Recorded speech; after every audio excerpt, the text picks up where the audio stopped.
Halo guys, jumpa lagi dengan channel Masno22.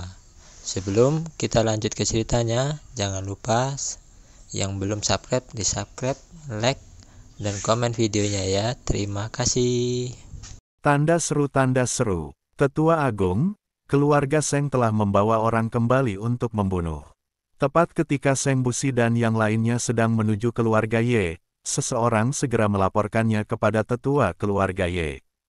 Setelah melihat ini, tetua tertua dari keluarga Ye segera memanggil semua orang di keluarga Ye untuk menjaga halaman depan. Seng Busi dan Demon Mountain Ghost Lao dan yang lainnya tiba dan mulai bekerja tanpa mengucapkan sepatah kata pun.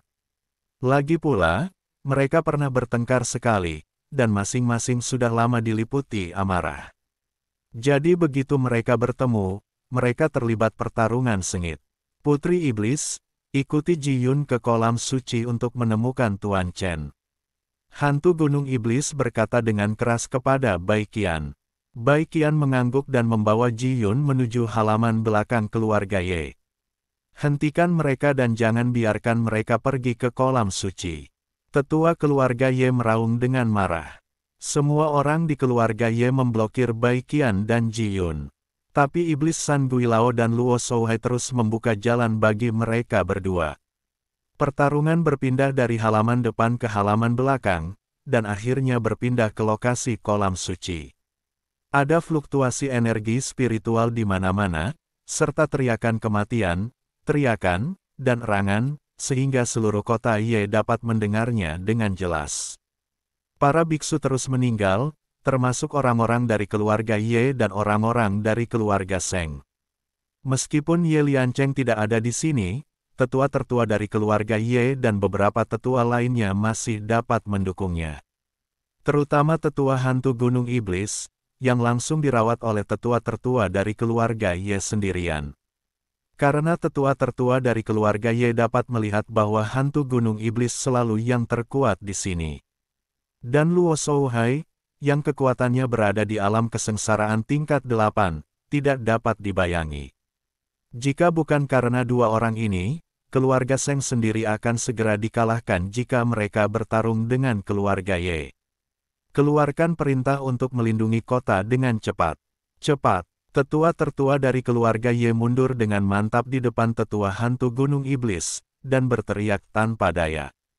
Ye Liancheng tidak ada di sini, dan Ye Feng ada di ruangan gelap, tidak bisa berbuat apa-apa, sekarang hanya dia yang bisa memberi perintah. Diiringi kembang api yang terang, ia membubung ke langit dan kemudian meledak di udara. Separuh langit langsung berubah menjadi merah.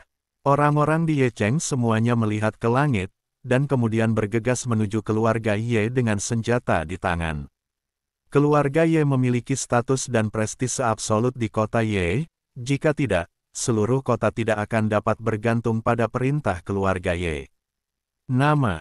Sekarang setelah perintah perlindungan kota dikeluarkan, semua orang di Yecheng harus bangkit untuk melindungi kota. Dari segala arah, kerumunan gelap terus berdatangan menuju keluarga Ye. Meskipun kekuatan orang-orang ini berbeda-beda, dan tidak ada biksu yang terlalu kuat, ada begitu banyak orang di sisi lain, dan kegelapan menyelimuti. Wajah Seng Busi langsung berubah jelek. Luo Shouhai dan penatua hantu Gunung Iblis juga mengerutkan kening. Tak satu pun dari mereka mengira bahwa keluarga Ye benar-benar dapat memobilisasi seluruh kota Ye. Ini terlalu keterlaluan. Semua anggota keluarga Seng harus mematuhi perintah dan mengatur formasi. Orang-orang ini tidak boleh terburu-buru masuk ke dalam keluarga Ye. Seng Busi meraung, mengeluarkan jimat itu terlebih dahulu dan melemparkannya tinggi-tinggi ke udara. Melihat ini, anggota keluarga Seng lainnya juga mulai membentuk formasi. Mereka harus mengisolasi seluruh keluarga Ye dengan formasi. Jika orang-orang dari kota Ye ini bergegas masuk ke rumah Ye, tidak ada satupun dari mereka yang bisa melarikan diri. Awalnya, tidak ada keuntungan bertarung dengan keluarga Ye, tapi dengan tambahan orang-orang seperti Ye Cheng, tidak akan ada ketegangan. Segera, seluruh keluarga Ye dikelilingi oleh sinar cahaya. Beberapa biksu bergegas menuju formasi dan bergegas ke dalam formasi, mereka langsung terlempar oleh kekuatan yang kuat. Seng Busi meminta semua orang di keluarga Seng untuk membentuk formasi, yang langsung merugikan mereka. Karena formasi sebesar itu harus dipelihara oleh seseorang, dan harus terus diperbaiki. Ada begitu banyak orang di luar yang menyerang formasi ini, bahkan jika mereka tidak menyerang posisi mata, mereka mungkin akan menghancurkan formasi dengan sangat cepat. Seng Busi harus mengizinkan sebagian dari keluarga Seng menjaga formasi agar tidak hancur. Sekarang seluruh adegan didukung oleh Luo Shouhai, Mo San Guilao dan Bai Qian. Pasukan Ye Cheng terus-menerus menyerang formasi, Seng Jiayue dan Seng Jiahui mengambil bagian dari keluarga Seng dan mengertakkan gigi untuk bertahan. Jimat diusir satu demi satu oleh keluarga Seng. Namun meski begitu, ia tidak bisa menahan pemboman semua orang. Retakan mulai terlihat pada perisai di sekitar formasi, diperkirakan tidak akan butuh waktu lama hingga formasi tersebut benar-benar runtuh. Ayah, aku tidak tahan lagi. Seng Jiayue berteriak keras kepada Seng Busi. Aku harus bertahan bahkan sampai mati.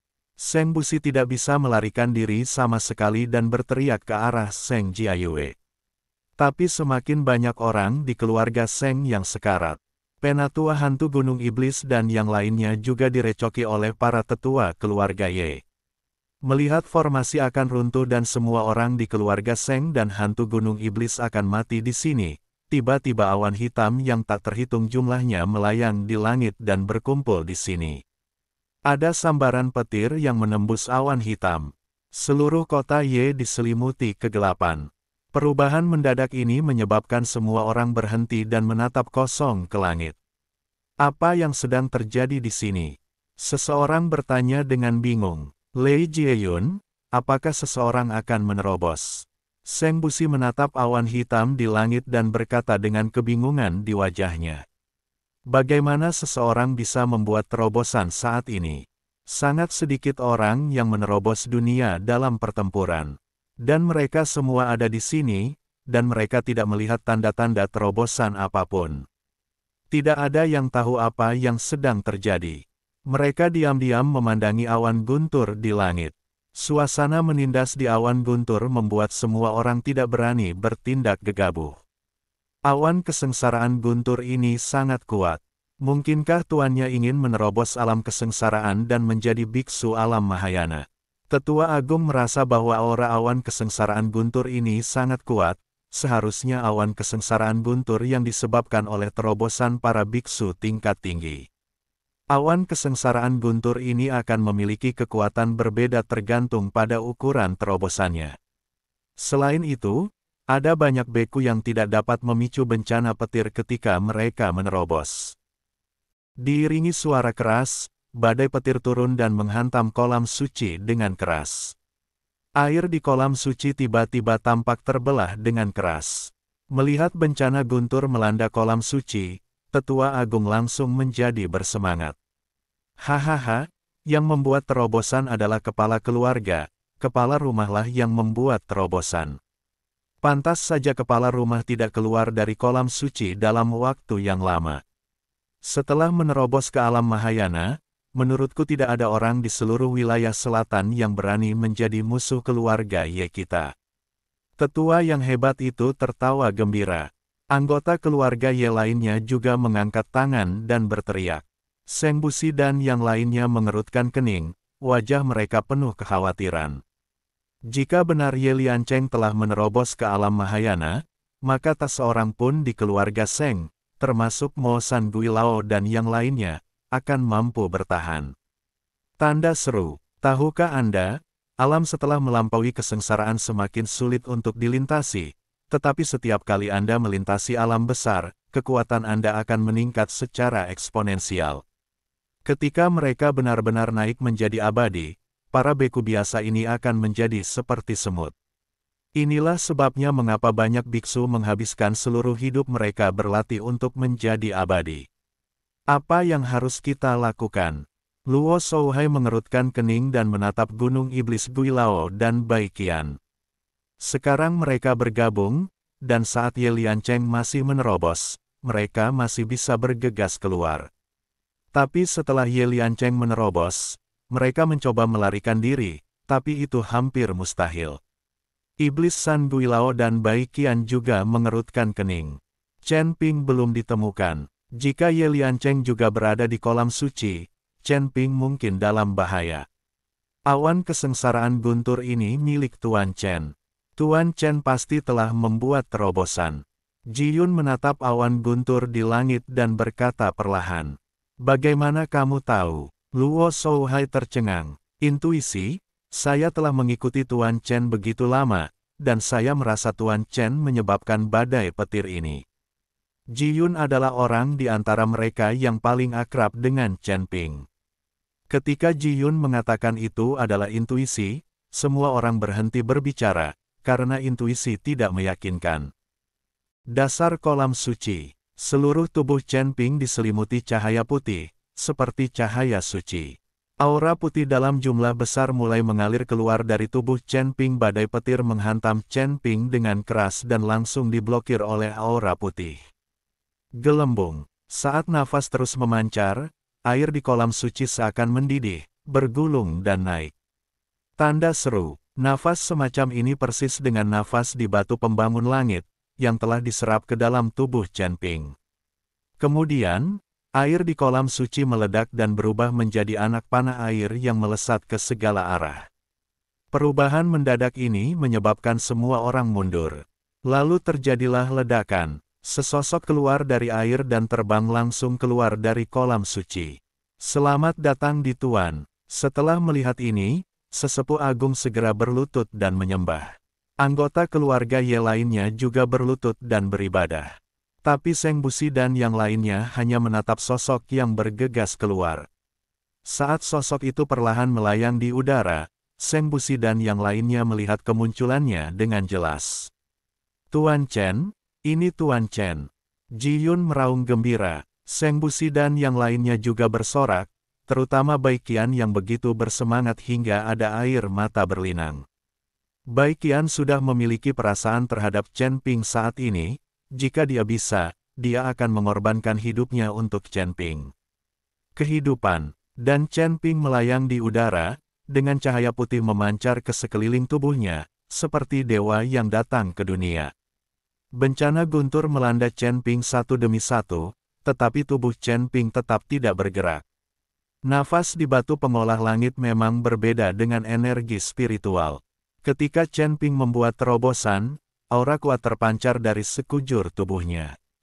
Chen Ping dapat dengan mudah menahan kesengsaraan guntur tanpa usaha apapun. Melihat pemandangan di depannya, tetua tertua dari keluarga Ye tercengang. Anggota keluarga Ye lainnya juga bodoh.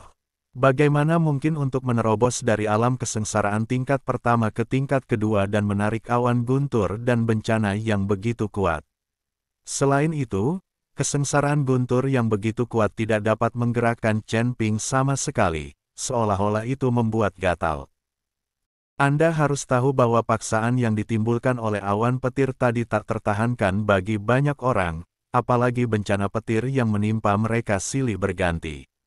Semua orang di keluarga Ye tampak tercengang, menatap kosong ke arah Chen Ping di udara.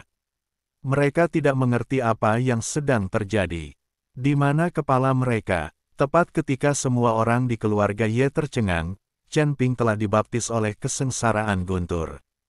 Chen Ping, yang dipromosikan ke alam kesengsaraan Daodu tingkat kedua, mengalami perubahan yang jelas dalam auranya. Chen Ping memandang dengan dingin ke arah keluarga Ye di bawah dan berteriak dengan marah, "Pemimpin keluargamu telah dieksekusi olehku, apakah kamu masih ingin melawan? Siapapun yang berani melawan akan dibunuh tanpa ampun." Kata-kata Chen Ping seperti palu yang berat, menghantam hati semua orang di keluarga Ye. "Kamu membunuh kepala keluarga? Tidak mungkin, sama sekali tidak mungkin." Mata tetua pertama dari keluarga Ye penuh dengan ketidakpercayaan, dan dia menggelengkan kepalanya dengan putus asa dan berkata, "Tuan kami adalah biksu tingkat 9 di alam kesengsaraan. Bagaimana Anda bisa membunuh seseorang yang hanya seorang alam kesengsaraan tingkat pertama? Kamu berbohong, benarkah?" Chen Ping tersenyum dingin dan meraihnya dengan santai. Ada hisapan yang sangat besar, dan bahkan air di kolam suci pun tersapu. Air di kolam terus melonjak seperti puting beliung, dan tak lama kemudian kedua bagian tubuh Ye Liancheng dikeluarkan. Ketika dua bagian tubuh Ye Liancheng ditempatkan di depan semua orang di keluarga Ye, semua orang di keluarga Ye terkejut, tercengang. Hal terakhir yang ada di hati mereka adalah semua harapan hilang. Ye Liancheng memang dibunuh oleh Chen Ping. Tetua agung itu duduk di tanah dengan putus asa. Anggota keluarga Ye lainnya juga kehilangan niat untuk melawan dalam sekejap.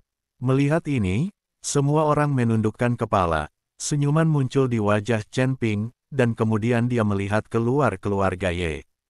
Di luar keluarga Ye, ribuan biksu sedang menunggu untuk segera masuk ke keluarga Ye dan mengusir Seng Busi dan yang lainnya. Cepat kembali, jika tidak jangan salahkan aku karena bersikap kasar. Nada suara Chen Ping sangat tajam, dan setiap kata seperti guntur, menyebabkan semua orang di Ye Cheng melakukannya. Terkejut. Selain itu, Chen Ping memiliki aura misterius yang mengalir di sekelilingnya, sehingga para biksu di Ye Cheng berbalik dan lari.